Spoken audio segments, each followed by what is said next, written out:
Wal kafiruh lan keempat yaitu orang kafir. Wa fi ba'din nusakhilan iku ing dalam sebagian piro-piro catatan. Wala tasyihu lil kafiri utawi lafat wala tasyihu lil kafir. Maknanya wala tasyihu lan tidak sah opo zakat lil kafiri maring orang kafir. Yang kelima waman lan wong. Waman lan wong yalzamu kang wajib. Yalzamu kang wajib atau gini. Waman utawi sapa wong talzam tak apa ya? Tak oh iya. Talzamu kang wajib al muzakiyah ing wong kang zakat. Oh, jelas. Wajib opo nafaqatuhu opo menafkahi man. Nah ini. Itulah yadfa'uha, itulah yadfa'u tidak boleh memberi sopo al-muzaki, tidak boleh menyerahkan atau memberi sopo muzaki. Muzaki itu orang yang zakat. Ha ing zakat. Ai zakati tegese zakat. Ai zakata tegese zakat. Ilaihi maring man. Ilaihi maring man bismil fuqara kalawan nama piro-piro orang fakir. Bismil fuqara kalawan bernama orang-orang fakir wal masakin lan piro-piro orang miskin. Wa yajuzu lan wenang daf'uha opo menyerahkan zakat atau memberikan zakat ilaihim maring man.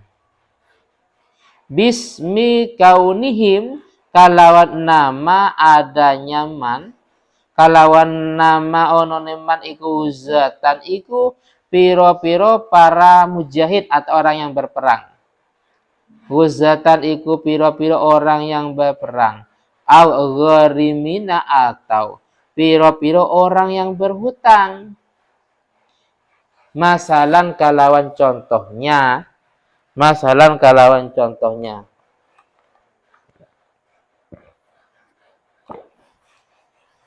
Wis. Bagian yang keempat dan yang kelima, orang-orang yang tidak boleh menerima zakat, bahkan haram, bahkan dikatakan di sini dalam redaksi yang lain memakai redaksi la tasyihu. Bukan cuma haram tapi tidak sah. Yaitu memberikan zakat atau membagikan zakat kepada orang kafir. Paham ya? Jadi kalau kita mau zakat harus diperhatikan. Yang diperhatikan pertama agamanya. Agamanya Islam apa enggak? Baru pada yang lain. Baru karena dia miskin, fakir atau yang lain. Jadi yang perlu diperhatikan agamanya. Karena kalau dia kenyataannya umpamanya kafir, maka dikatakan haram di atas. Dan di sini dikatakan bahkan tidak sah. Karena enggak sah berarti otomatis kita statusnya yang sebagai muzaki. Apa muzaki? Orang yang zakat. Masih punya tanggung jawab lagi. Kewajiban zakat tidak gugur. Paham ya? Terus yang kelima. Orang yang tidak boleh menerima zakat adalah orang yang berhak dinafkahi.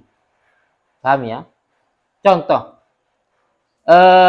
Suami punya istri, punya anak. Yes. Istri dan anaknya ini adalah kewajiban nafkah oleh suami atau ayahnya. Lah seandainya istrinya atau anaknya, naudzubillah, miskin, fakir, ternyata ayahnya atau mungkin suaminya mau zakat fitrah, mau zakat harta kepada istrinya, mau zakat fitrah kepada anaknya. Ini nggak boleh. Paham ya? Saya ulangi lagi. Orang yang tidak boleh dan haram menerima zakat itu orang yang wajib diberi nafkah. Contohnya istri. Suaminya mau zakat kepada istrinya. Nah, ini nggak boleh. Kenapa? Karena istri itu kewajiban suami terkait dalam masalah nafkah. Atau anaknya yang masih belum dewasa. Karena anak yang masih belum balik ini kan masih tanggung jawab orang tuanya. Paham ya? Ternyata orang tuanya mau zakat kepada anaknya yang masih kecil. Atau anaknya yang masih belum dewasa, belum balik. Nggak boleh, kenapa? Karena itu tanggung jawab nafkah orang tuanya. Paham ya? Kalau sudah dewasa nanti di luar tanggung jawab orang tua, apalagi. Wis. Berarti kalau seandainya ada kasus, contoh ini contoh. Istrinya musirah. Apa musirah? Istrinya kaya. Karena punya pekerjaan tetap. Lah sedangkan suaminya muksir. Apa muksir? Hah? Miskin. Suaminya miskin. Ya. Suaminya miskin, istrinya kaya. Kan orang itu kan ada 3 terkait masalah ekonomi. Musir, ekonominya menengah ke atas. Mutawasid, tengah-tengah. Muksir, ekonomi menengah ke bawah. Sekarang ada kasus. Jadi istrinya kaya. Paham ya? Istrinya kaya. Tapi suaminya miskin. Lah sekarang istrinya mau zakat pada suami. Lah ini nggak apa-apa. Lah kok beda Ustaz? Ya beda. Kalau contoh yang pertama tadi karena istri tanggung jawab suami masalah nafkah. Maka seandainya suaminya mau zakat kepada istrinya nggak boleh.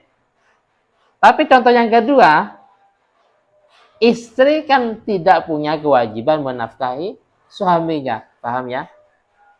Jadi walaupun kaya seperti apa istrinya dan suaminya miskin seperti apa, tetap istri tidak punya kewajiban memberi nafkah kepada suaminya. Sehingga seandainya, Mas, saya mau zakat, ya nggak apa-apa. Kenapa? Karena istri tidak punya tanggung jawab masalah nafkah. Itu contoh antara hubungan suami pada istri, orang tua pada anak. Atau contohnya seperti ini, anak pada orang tua. Anaknya sudah mampu bahkan kaya. Orang tuanya sudah ajiz. Syekh. Orang tuanya sudah tua, nggak bisa aktivitas, sakit-sakitan. Lah ini juga anak punya kewajiban nafkah kepada orang tua. Lah seandainya ini yang sering terjadi. Karena ini kewajiban anak menafkahi orang tua yang memang tidak bisa beraktivitas, nggak bisa bekerja, sudah tua, maka seandainya anak mau zakat kepada orang tuanya, ya nggak sah. Paham ya? Kenapa? Karena itu tanggung jawab anaknya untuk memberi nafkah. Artinya apa? Makfiyun binafakoti. Mau tidak mau harus dicukupi dengan nafkahnya. Paham ya? Jangan diberi zakat. Mau tidak mau harus dicukupi dengan nafkah. Jelas ya? Jadi kalau yang pertama tadi antara orang tua pada anak yang belum balik atau suami kepada istri. Sekarang enggak. Anak pada orang tua. Karena kalau orang tua masih mampu itu anak enggak punya kewajiban. Orang tua sehat mamanya. Anak enggak punya kewajiban. Tapi kalau orang tua sudah lumpuh, nggak bisa bekerja, nggak bisa aktivitas, anaknya kaya, ini anak dituntut untuk memberi nafkah. Karena punya kewajiban memberi nafkah berarti seandainya zakat pada orang tua yang seperti ini, maka tidak sah. Kenapa? Karena li'annahu makfiyun binafakati. Karena mau nggak mau harus tercukupi dengan nafkahnya. Kecuali ya ini. Jadi tadi itu kalau atas nama miskin. Ibunya karena miskin. Istrinya karena miskin. Anaknya kan. Bedanya kalau atas nama mustahik yang lain. Apa contohnya? Karena apa? Orang tuanya masuk sudah lumpuh pejuang nggak mungkin ya. Karena dia gharim umpamanya. Paham ya? Karena gharib orang yang punya hutang untuk merendam fitnah. Atau mungkin karena pejuang, mujahid atau yang lain, baru boleh menerima zakat. Tapi kalau atas dasar karena miskin, tidak boleh.